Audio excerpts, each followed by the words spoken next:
Efforts to destigmatize burnout among clinicians have often emphasized a strong distinction between burnout and depression, with the aim of clarifying that burnout is not the result of individual weakness. But this framing is inconsistent with the preponderance of research and could perpetuate misunderstandings and stigma associated with depression.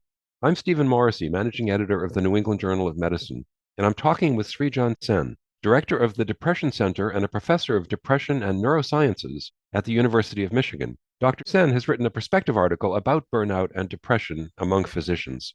Dr. Sen, how have depression and burnout been perceived differently in the physician workforce, and why do you think there's been such an effort to distinguish between them? I think historically, among physicians, there's been quite a bit of stigma against personal weakness, mental health, and seeking help has been stigmatized. I think there's been real progress in the last 5 to 10 years in destigmatizing burnout. And a lot of that success in reducing stigma has been through increasing the understanding and framing that the system is the cause of burnout, that we're working in a suboptimal and even in some cases dysfunctional system where so many factors drive us to have poorer well-being. I think unintentionally part of that process has increased the difference in the perception of what burnout and depression are by emphasizing that depression is more of an individual issue. And I think that process may have been useful though in recent years in increasing awareness and stigma reduction about burnout. But I think the way that depression is unintentionally becoming framed in that is causing some harm. So, from a clinical perspective, are there tangible ways that burnout is different from depression? It's a really difficult question and an important question. I think it's difficult partially because burnout has grown into an almost catch-all term, both colloquially and in the literature. In the literature, we had a review a few years ago trying to do a meta-analysis on the levels of burnout among clinicians and physicians specifically. And we couldn't do the meta-analysis because there were so many different definitions of burnout, over 140 definitions across the studies. When burnout is defined in a rigorous way, and the most common way is through the Maslach burnout inventory, it does look very similar to depression, at least among physicians, that the depression and burnout sort of travel together within individuals, and that the drivers of the two phenomenon of depression and burnout are very similar. So how much difference there is between burnout and depression depends partially on how burnout is defined, but when it's defined rigorously, it looks pretty similar to depression, at least among physicians. You say in your article that framing burnout as a system level problem and depression as an individual level problem might have unintended consequences.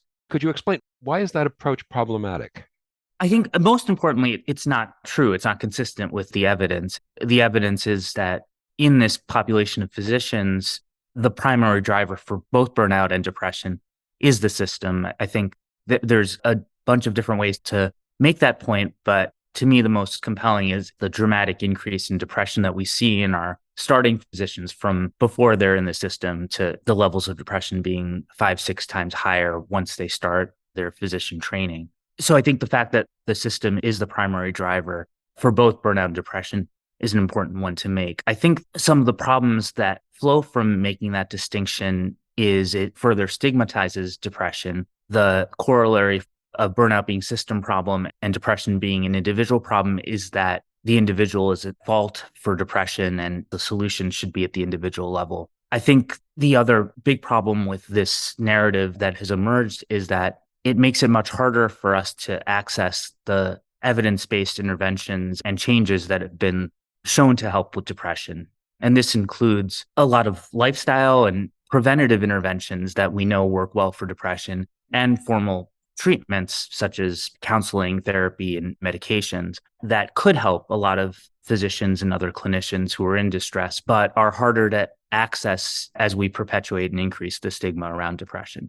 Is there, in fact, evidence that clinicians are becoming more reluctant to seek treatment for mental health problems, given that focus? I don't think there's evidence that they're becoming more reluctant, but there's pretty good evidence that the stigma against depression is greater among physicians than the general population, which is concerning because as physicians, we're a highly educated group and should be less susceptible to stigma.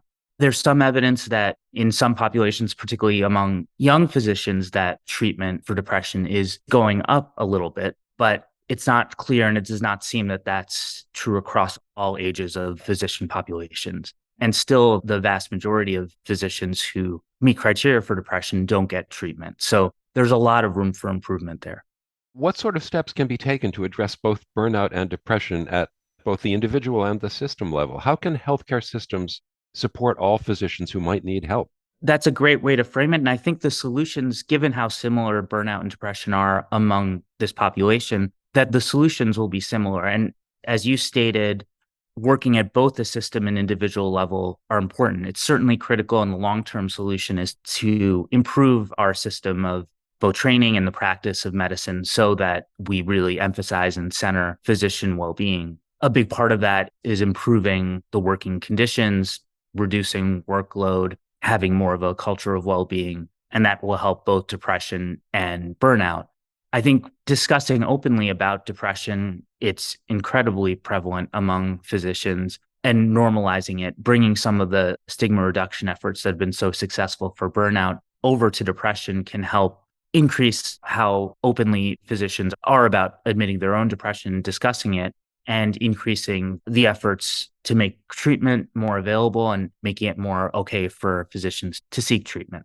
Thank you, Dr. Sen.